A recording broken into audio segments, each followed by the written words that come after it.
여러분 반갑습니다. 장구 박사입니다. 지난주 화요일, 이번 주 화요일이죠. 네, 연휴가 들어가기 전에 일단 국내 증시가 다행스럽게 지난 하락에 이어서 이 다행스러운 반등을 좀 이어줬는데, 참 아이러니하게도 미 증시에서 앨런발 이 금리 인상 발작이 좀 일어나며 하락을 좀 보였죠.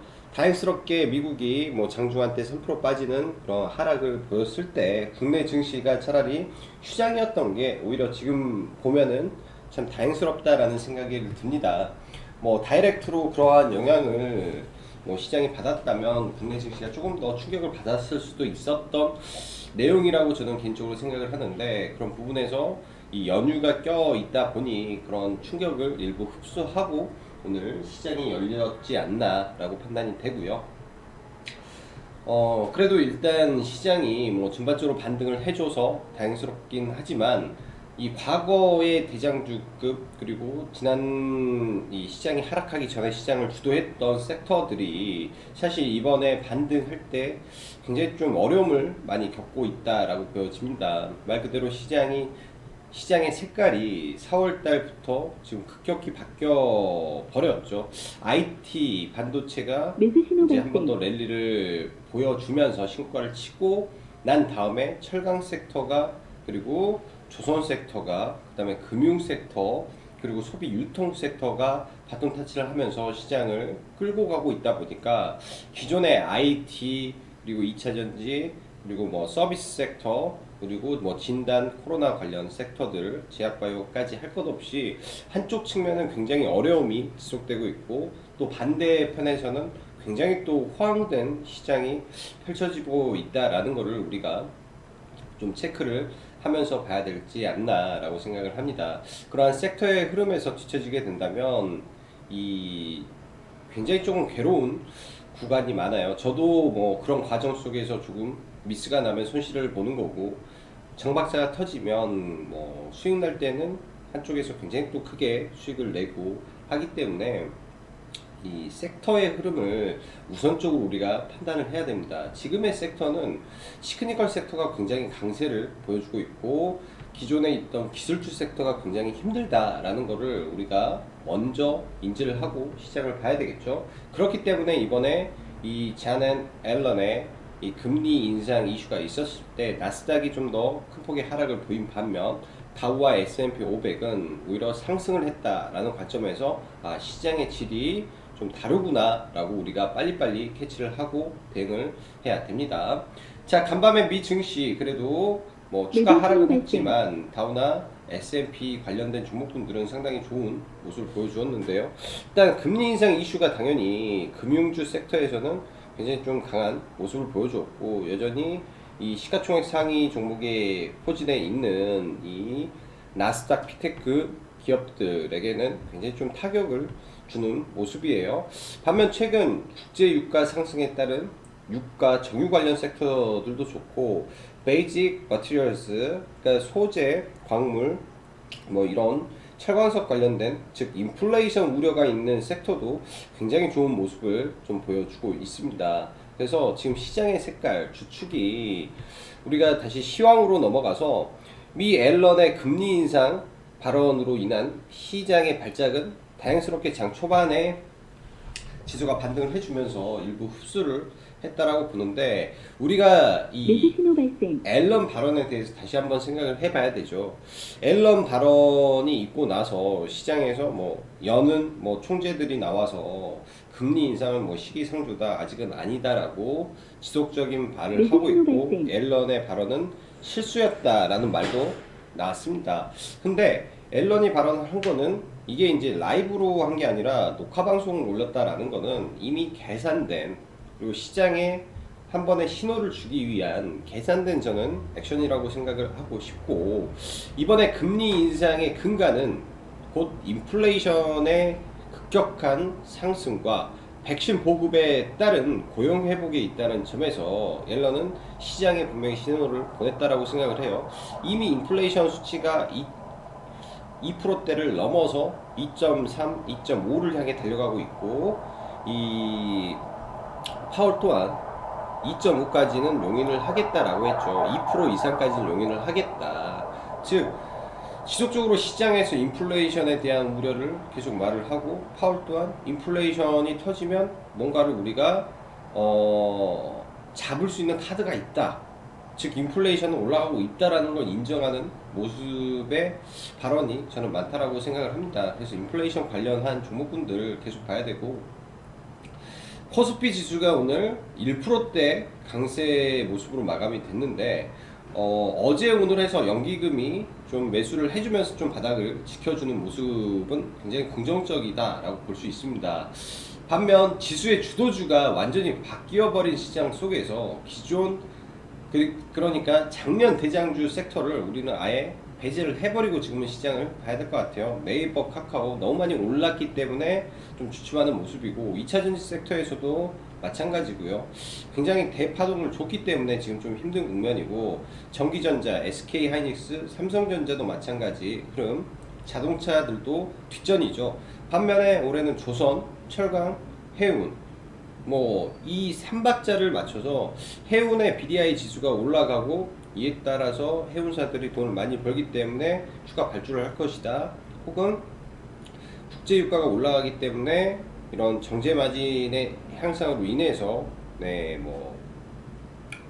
이 원유, 유조선의 수요가 늘어날 것이다 등등 별의별 설들이 많이 나오는데요. 일단 업황 개선에 따른 기대감이 이 철강과 조선, 해운 섹터에 여전히 강한 매수세로 들어가고 있다라고 보여집니다. 지속적인 관심을 가져야 되고, 올해 어찌 보면 상반기 주도주기 때문에 지속적으로 관찰하면서 이 안에서 플레이를 해야 될 것 같고, 금융주에 대해서는 지속적으로 언급을 드렸습니다. 금융주는 중장기 성격으로 하나는 들고 가야 된다라고 보여지고, 저도 금융주를 떨어지면 계속 매수를 해서 들고 가고 있다라고 말씀을 드렸죠. 금융주 관련해서는 결국 금리는 오를 건데, 금융주 관련한 대형 섹터가 어떠한 종목군들도 실적이 둔화되는 종목군들이 단 하나도 없습니다. 반면에 코로나 이전의 주가를 회복한 회사는 몇 안 되는데, 코로나 이전의 실적과 코로나 이전의 펀더멘틀보다 지금이 훨씬 좋은 상태에서 주가는 저평가를 받고 있다라는 관점에서 어느 시점이 되면 폭발적으로 또 올라가는 계기가 될 거예요. 막 상승할 때 따라 사지 말고 떨어졌을 때 서서히 모아가는 전략이 저는 베스트다 라고 보여집니다. 자, 해운 오늘 HMM 그리고 페노션, 대한해운 할 거 없이 굉장히 또 강한 모습이었는데, BDI 지수가 오늘 추가 상승을 좀 보여주면서 어제부터 조금 상승을 보이다가 오늘 장 초반부터 이 벌크선 지수죠, BDI는 추가 상승을 보이니까 장중에 추가 상승을 보이다 보니 또 굉장히 좀 강한 시세가 이쪽에서 나왔다라고 보여집니다. 이번에 지수 하락과 종목군들의 반등을 보면서 실적 모멘텀을 겸비한 강력한 종목군들은 쉽게 꺾이지 않는다라는 것을 조금 재차 확인을 했고요. 그런 종목 안에서 계속 눌림과 트레이딩을 반복해야 되겠다라고 생각이 듭니다. 자, 철강 섹터도 굉장히 강했죠. 철강 섹터도 그래서 이따 관련 종목분들 보면서 체크를 해 보도록 하겠습니다. 지난주, 그러니까 어제 방송에서 일단은 국제 유가에 대한 부분에서 종목을 보겠다라고 했었죠. 일단 오늘은 저희는 SH 에너지 화학을 좀 집중을 했었고, 이 구간에서 매수를 해서 일단 이 윗구간까지 물량의 75%를 일단 정리를 하고 보고 있습니다.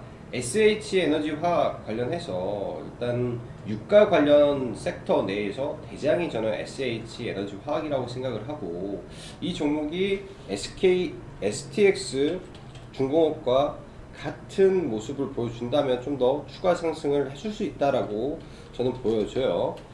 주가의 위치가 그렇게 높은 구간은 아니라고 보여집니다. 주가 시가총액이 1,500억이기 때문에 지금 구간에서는 추격 매수보다는 보유자 영역에서 돌파했을 때 목표 주가를 1,550원에서 1,600원 선까지 바라보면서 좀 홀딩하는 게 어떨까라고 보여주고, 장중할 때 한국석유 그리고 오늘 GS 굉장히 강했죠. 전부 다 정제 마진 회복에 따른 유가 관련 섹터가 정유 관련 섹터가 오늘 장 처음부터 좀 강했는데요.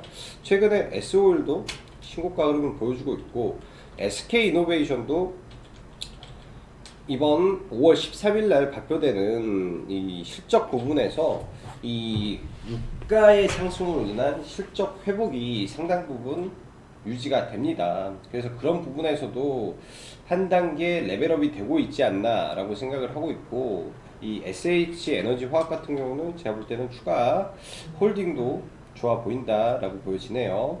자, 오늘 금호 석유가 강세를 좀 보였는데요.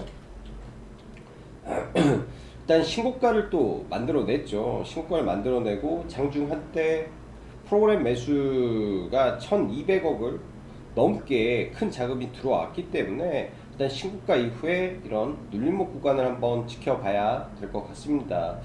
시가총액에서 증권사에서는, 그러니까 증권사에서 이제 오늘 리포트가 나온 거는 목표 주가를 70만원까지 그리고 60만원까지 올리면서 타겟 시가총액 기준을 18조까지 좀 끌어올리는 모습이 좀 보여졌어요. 생각보다 강하게 올라왔고 강한 수급이 들어왔다라는 건 긍정적이게 해석이 됩니다. 뭐든지 신고가를 돌파를 하면 이 지지 구간으로 내려왔을 때가 1차적으로 또 매매를 할 수 있는 구간이 되기 때문에 이런 구간에 내려오는지 체크를 해 보시고요. 오늘 시장의 또 약간의 특징이라고 할 거는, 저도 개인적으로는 금호석유 우를 매매를 해서 한 5% 정도 이 구간에서 들어가서 좀 이렇게 수익을 좀 내고 나왔는데, 부단 금호석유 우만 아니라 오늘 시장이 좋은 것 같으면서도 약간 느낌이 조금 꺼리낌한 부분도 많습니다. 금호석유 우, 뭐 대한금속 우, 그다음에 오늘 상한가 들어간 우선주가 신원우, 동양, 노루, 동양, 대우특수관, 대원전선, 성문전자 해서 거의 10개 종목이 우선주에서 집단으로 상한가가 나왔고, 그 외에 지금 강세를 보이는 우선주들이 10% 이상 지금 있는 종목만 하더라도 10개가 넘습니다. 이거는 시장에 약간의 위기가 저는 분명히 있는 징조라고 저는 항상 보고 있고요. 우선주들이 한두 개가 떼거지로 가는 게 아니라 집단으로 오늘 거의 20종목, 뭐 시간 외까지 가면 30종목 이상의 우선주들이 지금 급등을 좀 보여주고 있기 때문에 이 금리 인상에 대한 부분, 지금의 발작, 그리고 시장의 반등의 강도를 전체적으로 고려를 한다면 반등 시에 일정 부분 현금화를 하고 리스크 관리도 해야 된다라고 보여져요. 반등 시에 리스크 관리도 좀 진행이 돼야 되지 않겠느냐라고 보여집니다. 코스닥 주가 지수가 뭐 의미 있는 구간에서, 그러니까 이 자리가 121선 구간인데요. 어떻게 보면은 추세 하단에서 잘 지지를 받고 올라갔는데, 제가 이평선을 지워버린 거는 그동안 세 차례에 걸쳐서 이곳에서도 121선이 있었고요. 이때도 121선이 있었고 지금도 121선에 대한 지지 구간에서의 반등이 나왔습니다. 근데 이제는 이평선을 다 지워버렸어요. 다 지워버리고 조금 보수적으로 딱 정확히 지지와 저항에서만 승부를 보기 위해서 차라리 이평선의 지지를 없애버렸기 때문에 그 점을 여러분들도 한번 고려를 해보시면 어떻겠냐라고 생각이 듭니다. 뭐든지 이 돌리는 구간에서 강하게 돌려줘야 돼요. 상승도 이 반등 자체가 돌렸을 때 뭐 아일랜드 갭을 만든다든지, 이렇게 갭으로 올려서 친다든지, 갭으로 올려서 친다든지, 아니면 연속 상승을 해서 빠르게 이 빠졌던 음봉을 장악하고 가야 되는데, 그런 부분이 제가 볼 때는 조금 약해 보입니다. 좀 약해 보여서 시장을 좀 보수적인 관점에서 보고 인플레이션 관련 섹터 위주의 종목, 혹은 뭐 소비 유통 섹터 안에서 종목을 지켜보려고 생각을 하고 있어요. 자, 오늘 조선주 보면 현대 미포조선 굉장히 강했고요. 얘네들이 단기 고점을 친 걸로 봤는데 추가적으로 일단 상승이 나왔고, 대우조선해양, 그리고 삼성중공업 같은 경우는 오늘 어찌 보면 시가 베팅을 하는 자리가 나온 거죠. 유상증자, 대규모 유상증자를 보이면서 이런 시가총액이 큰 종목이 거의 장 초반에 20%가 떨어졌고 의미 있는 구간에서 지지가 나왔기 때문에 이런 종목은 시가 베팅이 가능했다라고 보여집니다. 지난번에 코스맥스 이렇게 떨어졌을 때 하단을 잡아서 매매했던 방법과 똑같은 거고,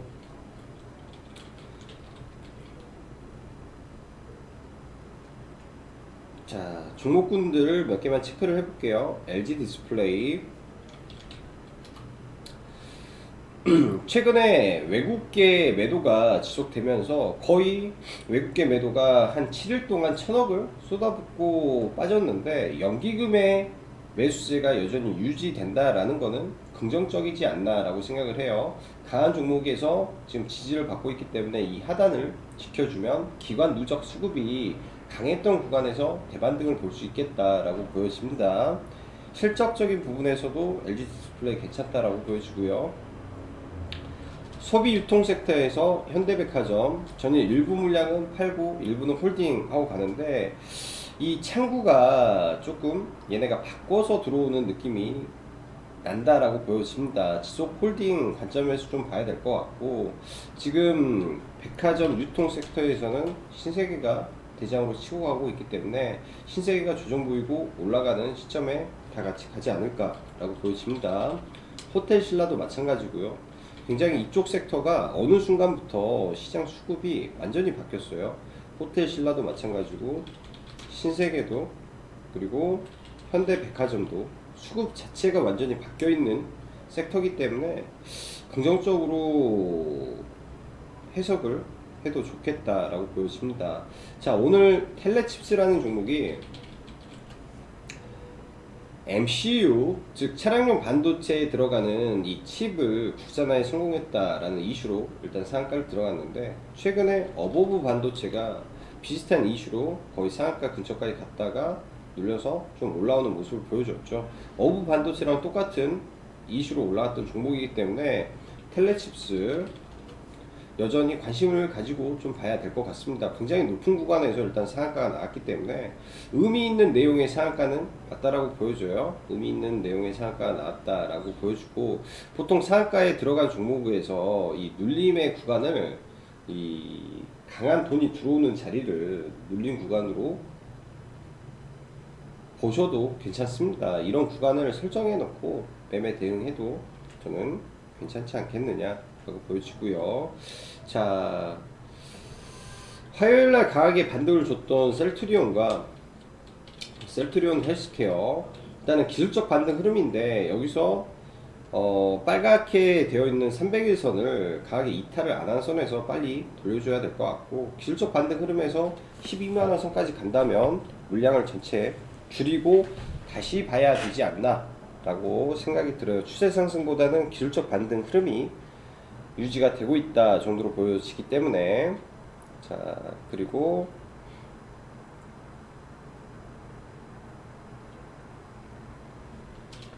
대덕전자 하반까지 좀 기다려주고요. 원익 IPS 이런 의미 있는 자리에서 일단 기술적 반등 흐름이죠. 네, 여기 X선으로 잡혀있는 52,500원 선을 또 강하게 돌파를 못하면 박스권 흐름으로 이어질 가능성이 좀 있어 보이네요. 원익 IPS는. 자, 나머지 섹터는 일단 최근에 국제 유가의 상승에 따라서 석유화학 올라갔고, 그 다음 구리값 상승에 따라서 이구산업, 대창 등 종목군들이 신고가 행진을 보여주죠. 지금 아직 안 올라가 있는 광물 관련해서 조일 알루미늄이라든지, 그러니까 알루미늄 섹터가 아직은 덜 올랐다라고 보여집니다. 과거 알루미늄 sek터에서는 남선 알루미늄이 시가총액이 굉장히 큰데 정치 테마주로 엮여 있다 보니까 이쪽은 좀 보는 거는 별로로 생각이 되고, 사마 알루미늄 그리고 조일 알루미늄 정도 해서 알루미늄 섹터도 관심으로 넣어놓고 좀 보면 좋을 것 같네요.